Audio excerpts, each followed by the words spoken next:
Freiheit ewig im Grab, doch der Widerstand ist da. Komm, sprecht es mir nach. Fake News Media, Fake News Media.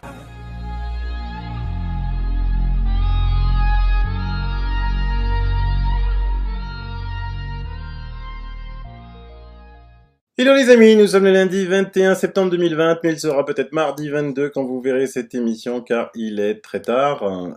J'ai mis en intro, vous avez vu ce chanteur fantastique Schwierzwies qui chante Fake News Media, et donc je vous mettrai à la fin l'effort qu'a fait une chaîne qui s'appelle Laura Sarras Music Filter.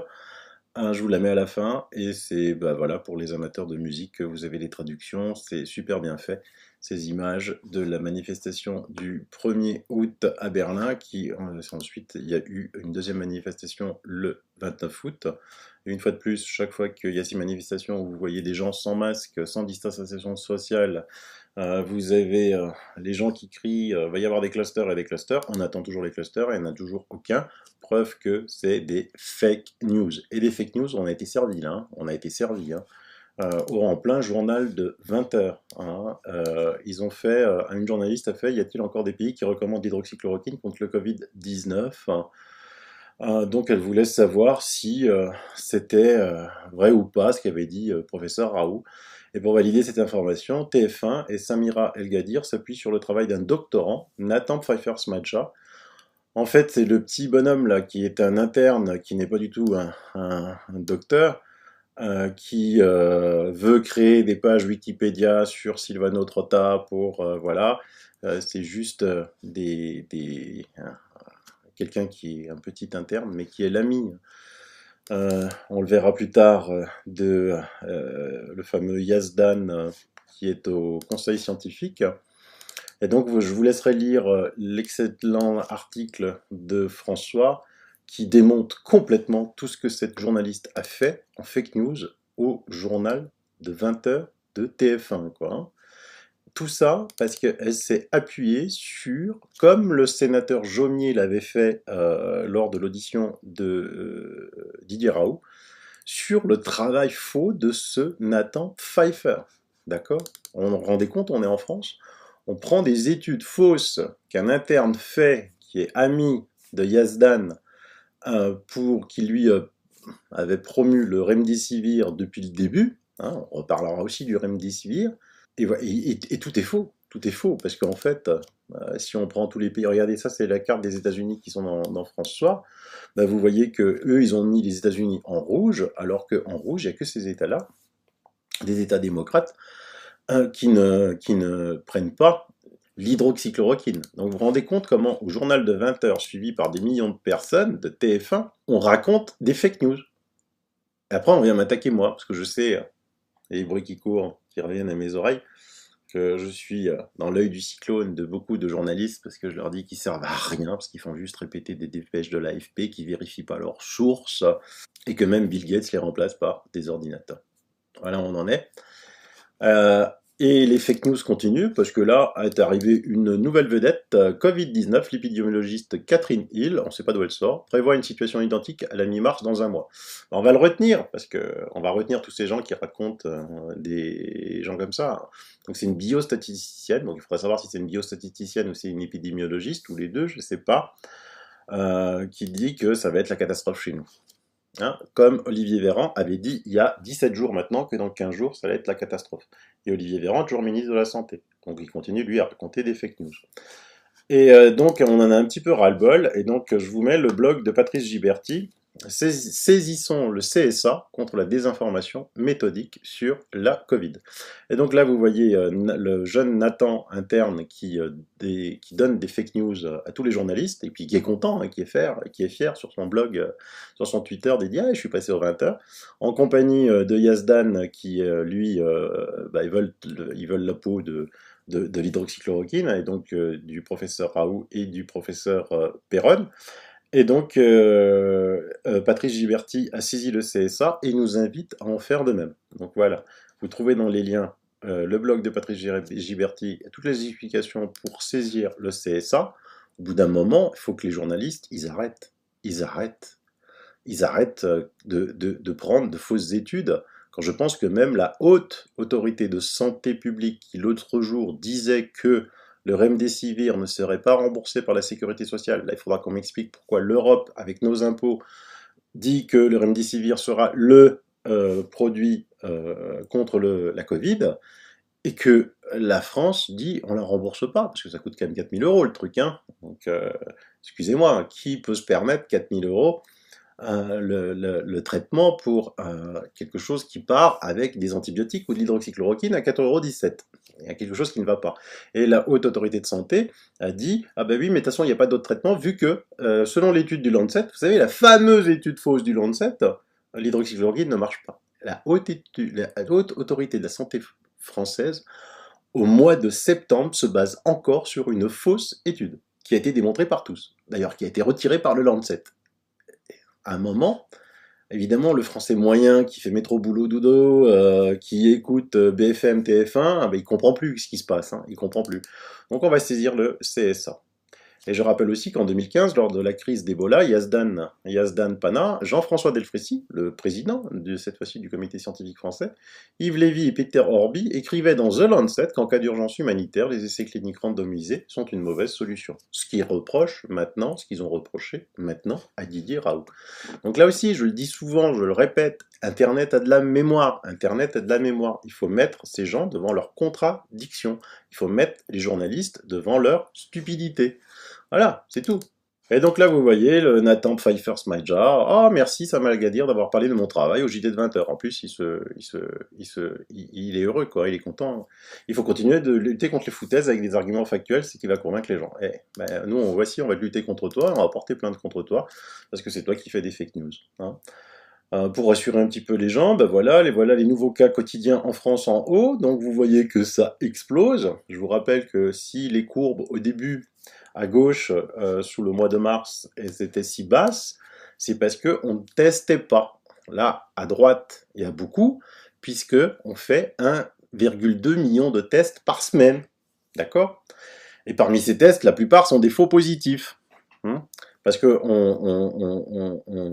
il y a trop de cycles. Il y a trop de cycles, ça je vous l'ai déjà expliqué. Et donc en fait, si on avait fait le même nombre de tests pendant la période de mars, avril que l'on fait maintenant, les courbes là, elles seraient à gauche là, elles seraient comme je vous l'avais dit, elles seraient pas à 7, vous voyez une pointe à 7,75 cas.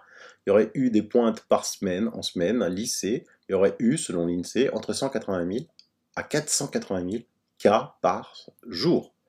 Cas par jour. D'accord? Et la preuve, bah, c'est la seule courbe qui nous intéresse, c'est les nouveaux décès quotidiens en France dus à la Covid, en sachant en plus que l'on met tout dans cette case. Du reste, je vous laisse aussi un excellent article qui a été écrit par le professeur Denis Rancourt. Plus de 30 000 décès à cause du gouvernement français. Une étude scientifique, évaluation de la virulence du SARS-CoV-2 en France à partir de la mortalité toutes causes confondues de 1946 à 2020 estime que le gouvernement français serait responsable de 30 200 décès en France depuis le début de la crise du Covid. Professeur Perron avait dit au moins 25 000, lui il va plus loin, il dit 30 000. Nous sommes convaincus que le pic Covid est artificiel car il s'est produit brusquement sur un mois à une date sans précédent dans le cycle saisonnier de mortalité toutes causes confondues. Il est absent dans de nombreuses juridictions, par exemple aux États-Unis. 34 des États américains n'ont pas de pic Covid. Le Covid, il ne s'arrête pas aux frontières. Hein. L'ampleur de ce pic varie considérablement d'une juridiction à l'autre. Nous suggérons que la quarantaine de masse et l'isolement strict sans précédent des personnes âgées, malades et en bonne santé, ensemble et séparément, a tué beaucoup d'entre elles, que cette quarantaine et cet isolement sont la cause de l'événement pic Covid que nous avons quantifié, et que le mécanisme médical expliquant ce pic passe principalement par le stress psychologique, l'isolement social des personnes vulnérables au niveau de leur santé. Rappelez-vous l'effet nocebo que nous a décrit le professeur Raoult. Selon nos calculs, ces mesures ont provoqué quelques 30 200 décès en France en mars et avril 2020. Cependant, même en incluant le pic Covid, la charge hivernale de mortalité, toutes causes confondues pour l'hiver 2019-2020, n'est pas statistiquement supérieure aux charges hivernales habituelles, ce qui nous amène à affirmer que le SARS-CoV-2 n'est pas inhabituellement virulent pour un virus responsable de maladies respiratoires. J'espère qu'il y a de quoi rassurer tout ce qui est les personnes là qui mettent des masques quand ils roulent en voiture. La France serait l'un des 5 pays européens les plus touchés par la Covid-19 avec la Belgique, le Royaume-Uni, l'Italie et l'Espagne. Tiens, comme par hasard, les pays qui ont été les plus sévères, hein, avec le confinement, les pays qui ont été le plus sévères avec les masques, les pays qui ont été même le plus sévères avec les masques à l'extérieur, se retrouvent être les plus mauvais. Et on peut en discuter, on peut se dire, mais attends, mais si on est mauvais en tout, c'est peut-être que ce qu'on fait n'est pas bien. Peut-être que ce que la Suède fait, c'est-à-dire pas de confinement, pas de masque, ni à l'intérieur ni à l'extérieur, discothèque ouverte, les enfants à l'école sans masque, alors qu'ils ont presque plus de cas, c'est peut-être le bon modèle, on peut en discuter. La France a appliqué de vastes mesures en réponse à la déclaration de pandémie par l'OMS le 11 mars 2020, notamment le confinement national et la mise en quarantaine systématique des personnes malades et en bonne santé, réunies dans des maisons de soins et des établissements pour des personnes âgées. La question se pose, existe-t-il des preuves tangibles et impartiales que les mesures extraordinaires étaient et sont justifiées? Après tout, si l'agent pathogène est aussi contagieux et virulent qu'on le croit, alors, indépendant de l'ensemble des efforts déployés pour limiter la propagation de l'épidémie, il devrait être évident à présent que les décisions d'imposer ces mesures étaient justifiées. Autrement, s'il y a peu de preuves d'une augmentation anormale de la mortalité, alors soit le SARS-CoV-2 n'est pas aussi dangereux qu'on l'imagine, soit l'ensemble des mesures d'atténuation ad hoc a été efficace et doit être considéré comme prouvé. Mais les médias veulent continuer la peur. La peur. Je vais vous laisser écouter ce journaliste face à l'excellent professeur Toussaint. Mais regardez, écoutez les questions chaque fois qu'il ramène. Oui mais alors, écoutez bien.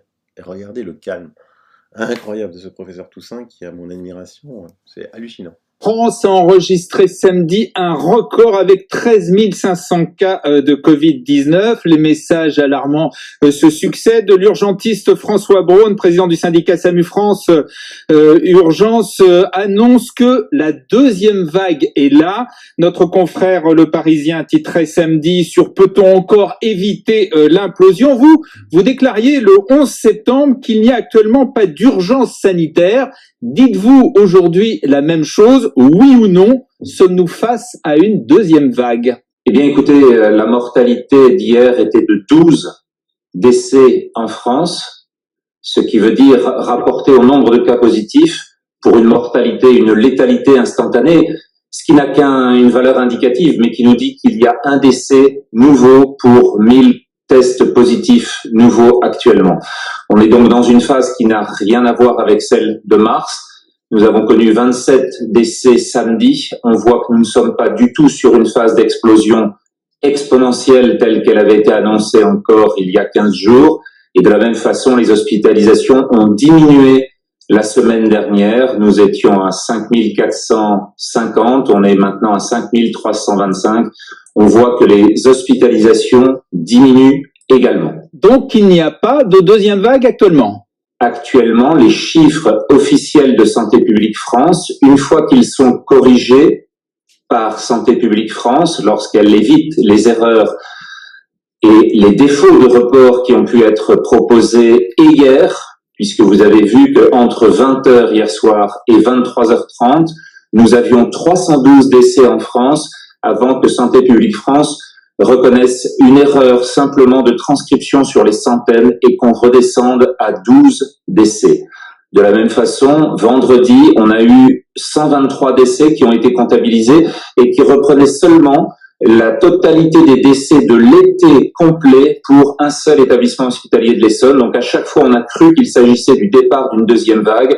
Pour l'instant, nous sommes à 12 décès seulement hier. On voit que la seule vague que la France a connue est celle du printemps. Alors, vous savez aussi ce que répondent à cet argument. Ils disent, d'une part, il y a toujours un décalage entre les contaminations et le nombre de décès, donc ce serait à venir. Et puis, on pointe toute une série d'avertissements. 55 départements en rouge. Pour la première fois sur la semaine dernière, davantage de décès que la semaine précédente. Le taux de positivité qui augmente, qui est à 5,7%, davantage de réanimation dans les hôpitaux, de personnes réanimées. Le directeur de l'agence régionale de santé d'Île-de-France parle d'un risque d'embrasement de Paris. Tout ça, vous le contestez? Alors, il y a beaucoup de choses parmi cette inquiétude qui continue de diffuser, qui nécessite d'être parfaitement analysée. Si on regarde le nombre d'entrants à l'hôpital, par exemple, sur la semaine dernière, il a augmenté par rapport au mois d'août. On était à 600 nouvelles hospitalisations chaque jour, et dans la semaine précédente, alors qu'au mois d'août, on était à 100, c'est-à-dire on a augmenté d'un facteur 6. Mais comme je vous l'ai dit tout à l'heure, le nombre d'hospitalisations a diminué. Alors on ne comprend plus tout à fait pourquoi le nombre d'entrants à l'hôpital augmente, alors que le nombre total de malades à l'hôpital diminue sur l'ensemble du territoire français. Eh bien, l'explication très simple à cette discordance est qu'en fait, il y a plus de sortants que d'entrants, et donc les soins qui sont actuellement proposés aux personnes hospitalisées sont nettement moins lourds que ceux qui devaient être proposés au printemps. Donc on voit que tous ces indicateurs nécessitent d'être repris. On voit également que les départements en rouge ou les villes qui ont été prises en rouge, pour une ville comme il est de 4500 habitants, il suffit d'avoir 5 cas positifs et on passe le taux supérieur à celui de la zone orange. Et donc on a toute une série de départements qui sont également sur des indicateurs excessifs, qui ne montre pas, pour l'instant, d'augmentation significative. Il y a certes une augmentation du nombre de personnes en réanimation, mais là encore, on voit que l'augmentation de la qualité des traitements joue sur une capacité de maîtrise qui n'est pas du tout celle, au regard des 800 personnes hospitalisées actuellement, de l'occupation des 12 000 lits de réanimation annoncés par le ministre de la Santé la semaine dernière comme possible à ouvrir pour l'ensemble des patients Covid. Jean-François Toussaint, comprenez que les Français n'y comprennent rien. Vous avez des médecins qui vous disent, des médecins qui sont connus, qui vous disent il y a une forte aggravation, il y a un vrai risque, on est même quasiment devant la deuxième vague, et vous dites le contraire. Vous et d'autres d'ailleurs, vous dites le contraire. Comment s'y retrouver? Qui croire? Alors, il faut bien regarder comment nous évoluons actuellement dans le monde et en Europe pour voir où se situe la France. Hier, le monde a connu 3722 décès par Covid. 3722 alors que nous étions à 10 000 décès. 10 000 décès le 23 juillet. Ce qui veut dire qu'en 8 semaines, maintenant, nous avons eu une diminution considérable des 2/3 de la mortalité totale de la mortalité mondiale. Donc nous sommes actuellement sur une phase de décroissance de la pathologie et de la même façon en Europe, nous avons connu hier moins de 200 décès et donc il n'y a pas pour l'instant non plus en Europe d'augmentation significative de la mortalité. Le seul pays qui le voit actuellement, c'est l'Espagne, dans la région de Madrid, sur lequel on voit une augmentation avec des taux de progression qui sont certes beaucoup plus faibles qu'au mois de mars, mais qui montrent pour ce seul pays une augmentation actuellement significative.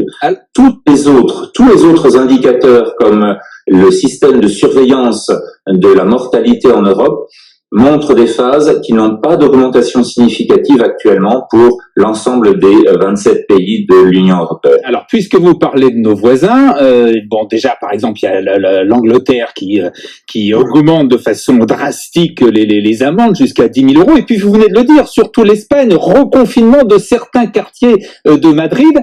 Est-ce que l'Espagne ne préfigure pas ce qui va arriver en France, c'est-à-dire des reconfinements? On peut le craindre effectivement, mais la décision politique, une fois de plus, n'a rien à voir avec la réalité de l'évolution pandémique. On voit que sur la totalité des pays qui ont choisi de confiner ou de ne pas confiner, les évolutions ont été très différentes et il n'y a pour l'instant pas d'efficacité du confinement prouvée, il n'y a pas de relation épidémiologique entre le caractère strict du confinement ou pas et le taux de mortalité à la fin de ce mois-ci. On est donc dans une utilisation politique qui dépend de l'inquiétude des gouvernants et qui dépend du coup de l'analyse qui est faite par les conseillers scientifiques autour de ces valeurs. Et le fait que la Grande-Bretagne se propose de réaugmenter sur des zones rouges des confinements locaux est en fait associé à une mortalité, là encore, de 22 décès hier pour toute la Grande-Bretagne. À nouveau, nous ne sommes pas dans ce pays en aucune façon comparable à ce qui se passait au printemps. Vous avez vu ce journaliste qui essaye toujours de vendre la peur, qui essaye, allez, mais alors, où il est notre pic, où est notre deuxième vague, qu'est-ce qu'on va vendre, Le professeur Toussaint, imperturbable. Et moi, comme je vous le dis, maintenant, les médecins se lèvent. se lève et commence à parler de bon sens. Je ne sais pas combien de vidéos je vous ai fait depuis le début de cette crise où je vous dis, et là, votre bon sens, il vous dit quoi? Alors, on va écouter un extrait de la déclaration du docteur Louis Fouché, médecin anesthésiste réanimateur. Écoutons-le, c'est vraiment très fort. Depuis quand le gouvernement se donne-t-il le droit de décider de ce que les médecins peuvent prescrire? Pourquoi les gens doivent-ils encore porter un masque aujourd'hui? Pourquoi leur interdisait-on d'en acheter un quand c'était utile? Pourquoi les pharmaciens n'ont pas eu le droit de vendre des masques quand c'était utile? Ce sont désormais les supermarchés qui le peuvent, avec la complicité de l'État et de ses forces de répression? Ceux qui constatent l'écart croissant entre le réel et la narration médiatique et politique se doivent de réagir. Ceux qui savent lire et interpréter sans peur des courbes épidémiques se doivent de parler en masse et de ne pas laisser seul l'IHU dans cette bataille. Il n'y a pas de seconde vague. Nous ne sommes depuis bien longtemps plus en situation épidémique selon les définitions habituelles des standards d'épidémie pour la grippe, c'est-à-dire plus de 150 cas par jour pour 100 000 habitants. Cette définition a été changée tout bonnement pour la Covid dans un but qui nous échappe. Le réel est remplacé par une narration douteuse. Les informations diffusées par les médias sont désormais décorrélées de la réalité sanitaire. Information est écrit entre guillemets. Les courbes épidémiques sont interprétées de manière fallacieuse. L'État aurait-il modifié les seuils épidémiques habituels pour maintenir un discours alarmiste et justifier des restrictions de liberté? Les nouveaux cas sont bénins. Ils sont à la hausse du fait de l'incrémation du nombre des tests. C'est très rassurant quant à la bénignité de l'infection au final. Nous n'avons pas constaté en avril le dénominateur des cas totaux, faute de pouvoir tester comme le bon sens nous le recommandait. Aujourd'hui, nous testons de manière quasi systématique sans rapport avec une quelconque symptomatologie. Nous trouvons simplement ce que nous nous sommes interdits de voir en mars, avril et en mai, le dénominateur et la foule des cas bénins. Tous les partisans de la thèse de l'immunité collective devraient s'en réjouir. Les hospitalisations en réanimation, les hospitalisations et les décès ne font que baisser tendanciellement. Nous nous devons de sortir des polarisations politiques qu'on a voulu infliger au débat. Nous devons retourner à des arguments de bon sens, médicaux en premier, scientifiques en second. Merci à Jean-François Toussaint, à Alexandra Henrion-Claude, à Jean-Dominique Michel, à Didier Raoult, à Philippe Parola, à Jean-Christophe Lagier, à Christian Perronne et à tous les autres héros que j'oublie. La science, la médecine et la politique sont ternies de tant de conflits d'intérêts et de corruption. Le nous de nos concitoyens va mal. Nous devons réinformer et réouvrir l'espace du dialogue et du débat quand il se ferme. Eh oui, parce que les preuves s'accumulent de partout, encore là, je vous en mets, je sais pas combien, il y a eu maintenant plus d'une centaine d'études qui montrent que l'hydroxychloroquine fonctionne très très bien dans le monde. Évidemment, on n'en parle pas dans les médias de la peur. Là, vous avez, je vous recommande de suivre Covid-19 Crusher sur Twitter. Suivez-moi sur Twitter, parce que là, sur Twitter, je suis très actif, parce que moi, dès que j'ai un petit instant au bureau, je vais sur Twitter, je retweet ou je tweet, et ça prend pas beaucoup de temps, quoi. Une vidéo, ça prend un peu plus de temps. Là, c'est par exemple le témoignage de 2 médecins californiens traitant précocement le Covid par hydroxychloroquine, plus c'est un autre antibiotique et plus du zinc. Il totalise environ 2000 patients, 20% à haut risque et ne rapporte qu'un seul décès. Il s'agit évidemment d'une impossibilité statistique sans activité thérapeutique lorsque le taux de mortalité de base du Covid est de 2%. Je ne sais pas ce qu'il leur faut encore. Nous avions aussi Olivier Véran qui avait dit que non, le virus n'avait pas muté, pas à sa connaissance, pas à la connaissance de son comité scientifique. Ben ça y est, dans The Lancet, c'est paru. La publication dans The Lancet valide l'hypothèse du Dr Raoult sur les mutations du Covid. Et l'excellent professeur Éric Chabrière décrit: après avoir utilisé le Lancet Gate pour interdire l'hydroxychloroquine, Olivier Véran est à nouveau discrédité par le Lancet pour les mutations du virus. Ce manque de discernement patent explique la gestion amateuriste qui fait souffrir la France depuis plus de 6 mois. J'ai entendu que même Macron était très fâché contre Olivier Véran. Donc, excusez-moi, mais on attend quoi pour le virer?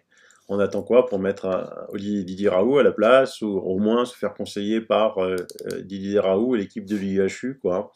Vous avez l'excellente Corinne Réverbel qui tweet: le nombre de cas positifs dans les Bouches-du-Rhône semble se stabiliser depuis plusieurs jours. Le 19 septembre, les autres indicateurs se stabilisent aussi. Nouvelle hospitalisation 30, nouvelle réanimation 6, nouveau décès 0. Et c'est évidemment source des ministères. Et en France, comme l'a dit le professeur Toussaint, on annonce 312 morts, les journalistes, 312 morts, sans se poser la question, mais comment c'est possible, 312 morts? Ah non, mais on s'est trompé, en fait c'est pas 312, c'était 12, excusez-nous, on a mis un 2 en plus.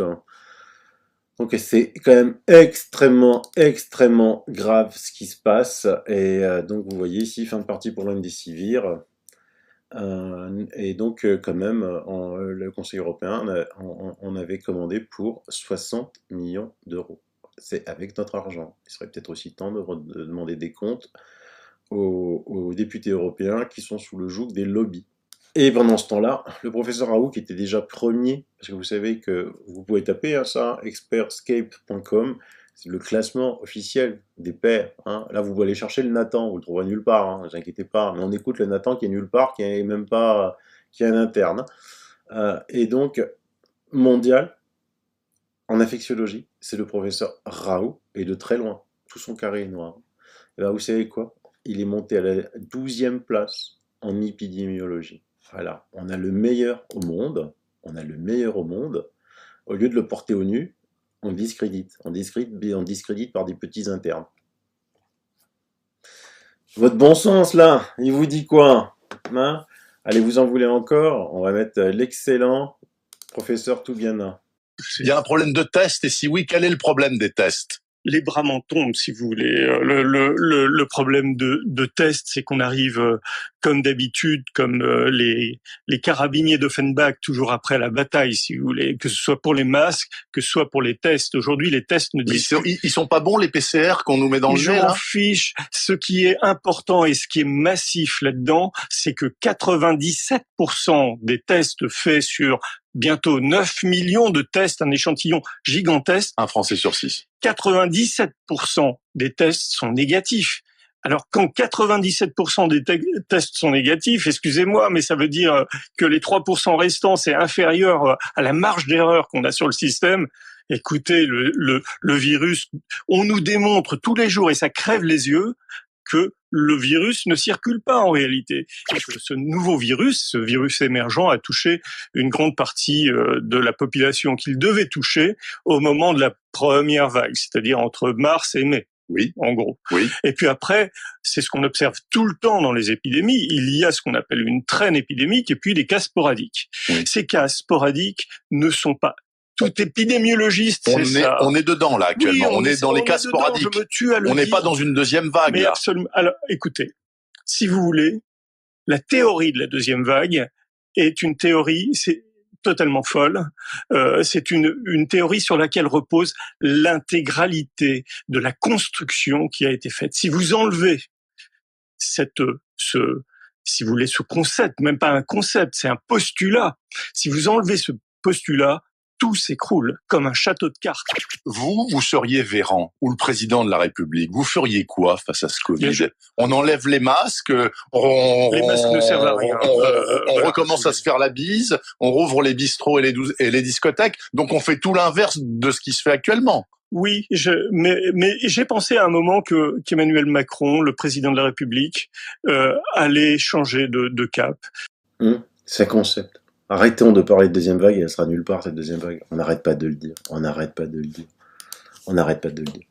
Comme je vous disais depuis, je sais pas combien d'émissions, que l'OMS, des salariés de l'OMS, étaient payés directement par l'horrible fondation de Bill Gates, ce psychopathe. Vous en voulez une preuve? KM Gopakumar a des preuves qui contredisent les déclarations du porte-parole. Il a découvert récemment un échange de mails internes dont il ressort qu'un haut responsable de l'OMS est payé directement par la Fondation Gates.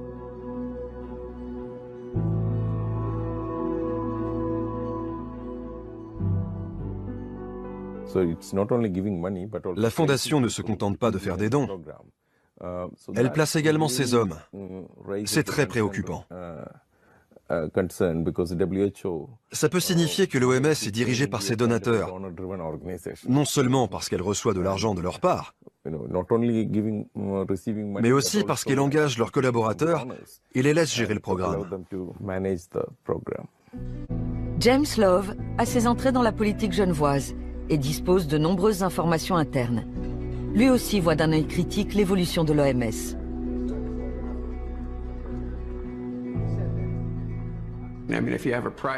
Si une institution privée donne plus d'argent que l'Allemagne, que l'Angleterre ou que les États-Unis, on peut s'attendre à ce qu'elle exerce une certaine pression. Il serait naïf de croire le contraire. Souvent, les gens ne voient pas ce que ça implique, ni quels sont les objectifs de la Fondation Gates. Il faut bien se rendre compte que les collaborateurs de Gates ne viennent pas sans arrière-pensée. Ils ont une idée bien précise de ce qu'ils veulent faire. Si demain Bill Gates décidait de soutenir plutôt l'éducation ou la protection de l'environnement, qui sont aussi de bonnes causes, l'OMS s'effondrerait. Le pouvoir de décision est dans les mains d'une seule personne. C'est digne d'une structure féodale. En tant que société démocratique, nous devons prendre la mesure des processus que nous avons laissés apparaître. Voilà, c'est tout pour ce soir. Si vous avez un terme à retenir, bon sens. Votre bon sens. On est d'accord? Allez, on termine en musique avec notre ami. Profitez des paroles que Laura Sarah vous a traduit en français. Profitez-en. Et puis, à très très très bientôt. Hein. Chaque jour qui passe, on est de plus en plus nombreux, soyez-en conscients. Chaque jour qui passe, on est de plus en plus nombreux. Et eux sont de plus en plus acculés. Donc des fois, quand on devient acculé, on peut devenir méchant. Ça, c'est clair. Mais c'est pas grave. À la fin, on gagnera nous. La vérité gagne toujours. Allez, bye bye, bis.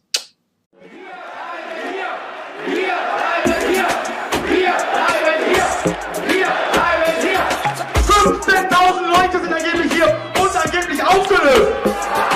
What? Das ist doch gar nicht wahr. Das ist doch gar nicht wahr. Die Lügen in diesem Staat schlucken wir jeden Tag. Doch jetzt sehe ich es klar. Deine Propaganda. Bla bla bla bla bla. Fake News Media. Das ist doch gar nicht wahr. Das ist doch gar nicht wahr.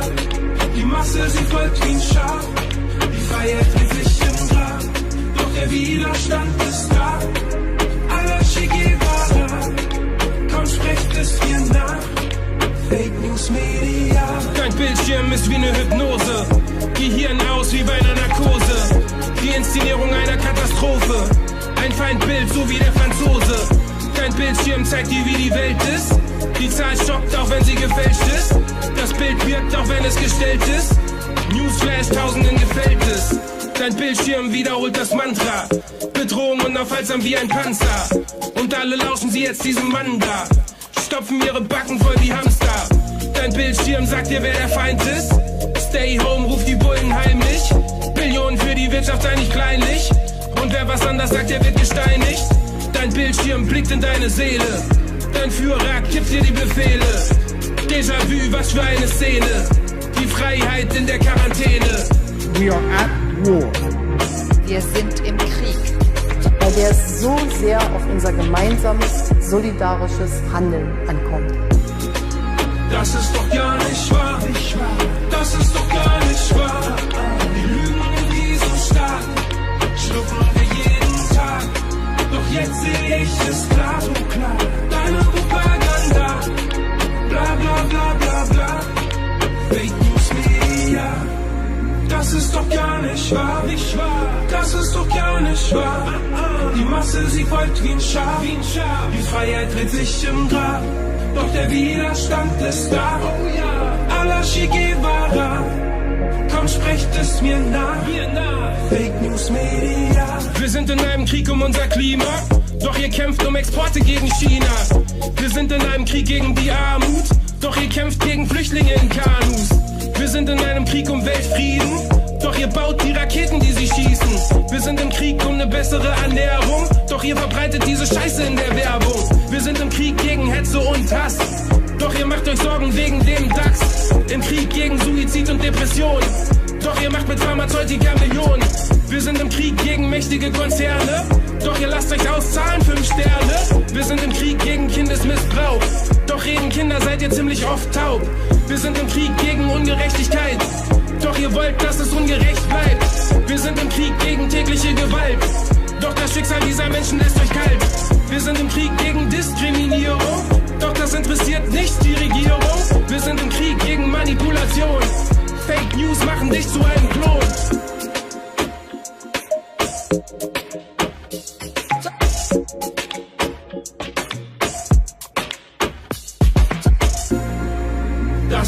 gar nicht wahr. Das ist doch gar nicht wahr. Die Lügen in diesem Staat schlucken wir jeden Tag. Doch jetzt sehe ich es klar, so klar. Deine Propaganda, bla bla bla bla bla. Fake News Media, das ist doch gar nicht wahr. Das ist doch gar nicht wahr. Die Masse ist folgt wie ein Schaf.